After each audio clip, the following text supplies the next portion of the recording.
Tokyo, in Beijing, in New Delhi, in Seoul. I got a friend in South Korea now. In Hue, H-U-E, Hue, Vietnam now. And we get over into London, Paris, Chamonix in France, Milan, Navarra, in Greece. Greece is big. Greece is big. I just spent 5 weeks in Greece. Athens, Santorini, Mykonos, Armagos, South America, Brazil, Venezuela, and Chile. Canada. Canada's big. I love the viewers in Canada. They write to me, as do some others, and all over the United States. We all share common interests, and what I talk about, I think everyone can understand. It touches them somehow, even though they may not be Americans and what have you, because our problems worldwide are common. So let's start today with the Pope. This is a good show, by the way, today. You're going to love stuff that I get into. The Pope, Pope Francis. When he was first elected, I did not like this man. I thought that the Cardinals made a mistake. Why? This gentleman, or this guy as I refer to him, is really a small-town priest who became a cardinal in Argentina. He took the bus to work even after he became a cardinal to his office. He lived in a 2-room apartment. There was nothing fancy about this man. He didn't wear the fire engine red type outfit that cardinals normally wear. And he was concerned with poverty, because in Argentina there's a lot of poor people. More than we got here, and it's a different kind of poverty. I think it's really bad. And I thought, here we've elected a man who's going to worry about poverty, feeding everybody in the world. And we have other problems. And I was concerned, I'm selfish, about the problems in the United States. Things like gays, abortion, birth control. That's what is affecting the Catholic Church in the United States. Those are the issues we have to deal with here in the United States with the Catholic Church. And I said, how can this man understand anything about this stuff? He comes from a different environment. So I wrote about this. I wrote a column about this for the local paper. I spoke about it on my blog, and I spoke about it on this show. I was wrong. Totally mistaken. I'm happy to admit it. I was absolutely wrong. This gentleman is turning out to be a winner. Slate magazine this past week described Pope Francis as a flaming liberal. I think that's a compliment to him. A flaming liberal. I thought he was going to be far to the right, ultra-conservative, very doctrinaire, as all popes have been for the last 60, 70 years. But no, what does he do? He shocks us. He comes out with gays, homosexuals. We must love them. Christ loved everyone. Why can't we love them? He's opening the door, trying to welcome them back into the church. And then a week later he comes out and says, you know, besides gays, there's some other things we got to talk about and think about. Abortion, big stuff in this country, abortion and birth control. And he said the church for too many years has been obsessed with these things, following, you know, the strict interpretation of the word, being very doctrinaire. He says, relax, we've got to ease up.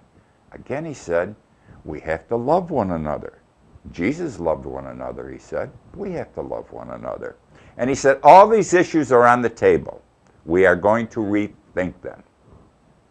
I love this guy. But even better is what he said last Sunday. He was in a place called Cagliari, Sardinia. And he was speaking before a crowd, huge crowd, several thousand, I think they said 3,000 people. And he was moving through the crowd, blessing them and everything else. He could hear them yelling to him and saying to him, I don't have a job. I need work. I can't feed my family.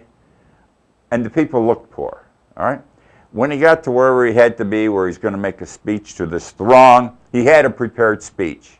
He cast it aside. He wasn't being dramatic. He just said, I'm not going to read what was prepared. I want to talk to you based on what I heard here as I was coming through the throng, through the crowd. And he said some interesting things. He said, number one, he condemned big business. He condemned big business. He said there is an idolatry concerning money over man. He described money as, quote unquote, an idol to many people. And he also said, and I quote, God, there is a God. There is a God, not God with a capital G upstairs. There is a God with a little g, a God called money. Think about these words. He also said, and this truly touched me, where there is no work, there is no dignity. Where there is no work, there is no dignity.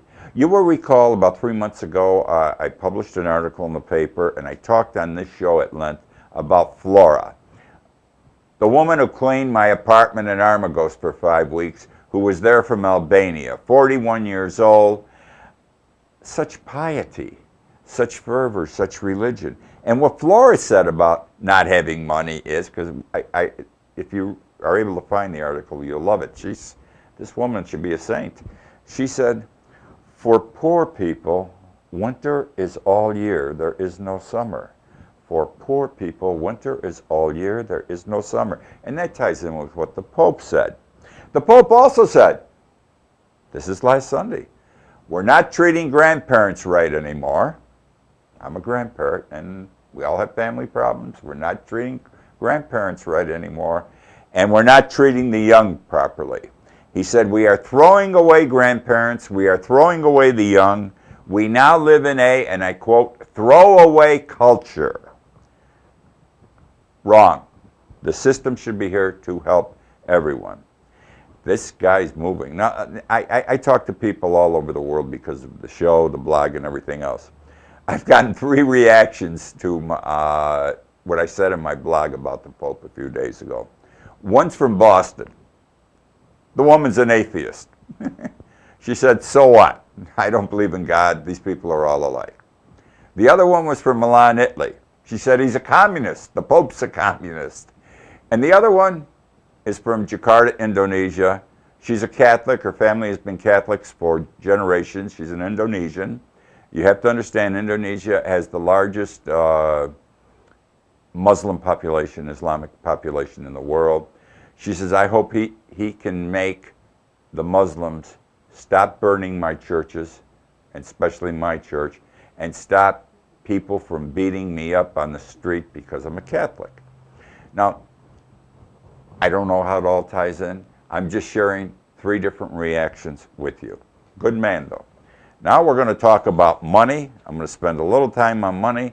And I'm talking about money, as I tie this together, specifically with reference to the Congress of the United States. These wonderful people, the House of Representatives, who want the government to stop. If that happens, it's going to be a calamity. Our credit rating drops. My Social Security check won't be here next week. Your Social Security check may not make it on time. Servicemen are not going to get paid, even the ones getting shot at over in Afghanistan. Absolutely stupid what these idiots do. They're idiots. Got to describe them that way. And I'm going to talk about them, and you're going to love it. Because remember, the House of Representatives in the last 2 weeks, they took away, in a bill, they took away $40 million of food stamps. So they do idiot things. So let me talk about this. First of all, the United States Census Bureau does a study every year of what the median average income is in the United States. The average income, family income. It keeps going down. It's gone down in the last 5 years. In other words, the family is earning less and less money. Go back to 1999, it was $56,000. This is the whole family, father, mother, children who may be working. 2007, it was $1,000 less, $55,000. 2012, it was $51,000. It's down $5,000. During which, so people are making less. We don't have enough money in this country. The price of gasoline goes up. The price of food goes up tremendously. And in the meantime, there are people in this country who need food stamps. 1/6 of our population in the United States needs food stamps. 1/6 of our population is 47.5 million people. We're going to break. When I come back and tell you what Congress is doing for themselves, you're going to love it. Stay with me.